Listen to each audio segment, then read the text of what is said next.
Welcome to the Banker Lamp. Please enjoy the video.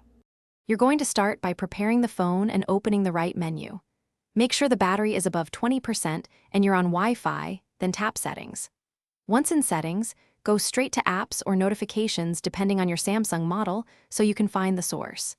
If you already know which app shows pop-ups, select it now, otherwise use Notification Access to list recent senders. This step narrows the problem so the next actions change behavior, not just appearance. Now you'll stop the pop-ups at their source by changing app permissions and notification settings.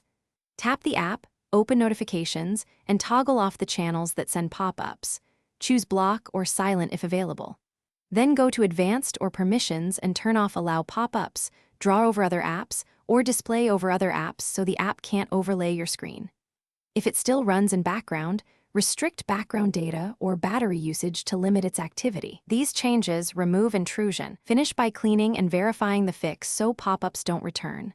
Uninstall any suspicious or unused apps first.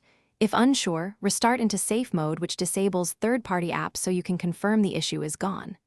Clear the offending app's cache and data, then restart the phone and install available updates. If pop-ups persist, run a malware scan with a trusted scanner. As a last resort, backup data and perform a factory reset.